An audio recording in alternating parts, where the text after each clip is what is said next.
से कहूंगा सर महिलाएं सुरक्षित नहीं है। सरकार कोई भी वो करे, स्टेट से बात करे, बजट बढ़ाए सर, बेटियों की रक्षा इस देश में होनी चाहिए। जब तक बेटियों की रक्षा नहीं होगी, जिनको सर हम देवी उत्तर पूछते धार्मिक उसमें, जब तक बेटियों की रक्षा नहीं होगी तब तक सर देश मजबूत नहीं होगा। उसका बजट समय से नहीं मिलता, परिवारों को इसका सामना करना पड़ता है। और सर बजट का तो तभी फायदा होगा जब सुरक्षा होगी। एनसीआरबी का डाटा कहता है कि इतने एट्रोसिटी हो रही है। आप राजस्थान से सर, राजस्थान में बहुत हो रही है, लेकिन देश भर में हो रही है। इस पे सरकार को ध्यान देना चाहिए कि इनकी सुरक्षा हो। मेडिकल की पढ़ाई बहुत महंगी है सर, इस पे कोई विशेष काम नहीं हुआ है, क्योंकि गरीब बच्चे भी डॉक्टर बनना चाहते हैं, लेकिन महंगी शिक्षा के कारण उनके सपने चकनाचूर हो रहे हैं।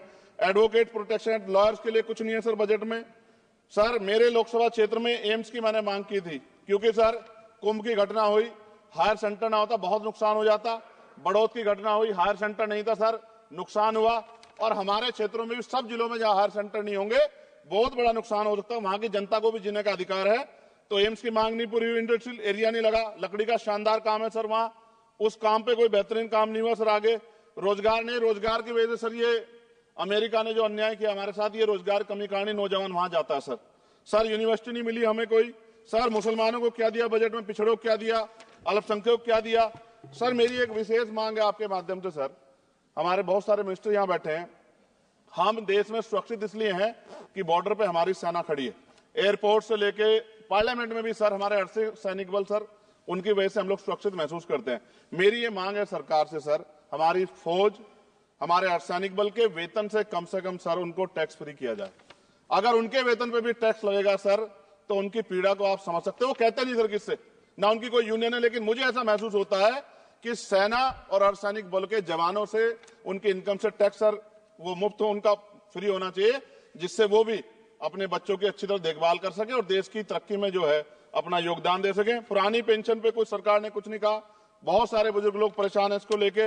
नौजवानों के लिए क्या है सर, पढ़े लिखे नौजवान बेरोजगार घूम रहे हैं सर। स्किल के बाद क्या है, माँ बाप पेट काट काट के बच्चों को पढ़ा देते हैं, लेकिन उसके बाद क्या, रोजगार नहीं मिलेगा तो कहां जाएगा, खत्म होने वाला है सर समय। अच्छा सर आप बैठे हैं तो समय बढ़ जाएगा, मैं जानता हूं सर। किसानों के लिए बहुत कुछ नहीं है, और किसानों में इतने किसानों की जान गई थी सर, उस पर भी सरकार ने कुछ नहीं सोचा।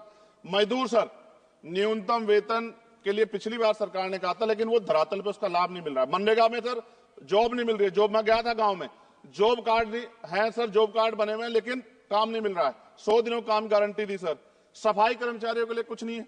और सर अंत में मुझे आपसे कहना पड़ेगा, मैंने पिछली बार भी कहा सफाई कर्मचारियों के लिए अलग से बजट बना दो, सीवर में मरते हैं सर। ये पूरे देश के लिए अपमान का विषय है, ये सम्मान का विषय नहीं, पूरे देश का अपमान होता है जब देश का सफाई कर्मचारी, कुंभ में देखिए सर सफाई व्यवस्था क्या है, किसकी देन है, नेताओं मंत्रियों के, सफाई कर्मचारियों की।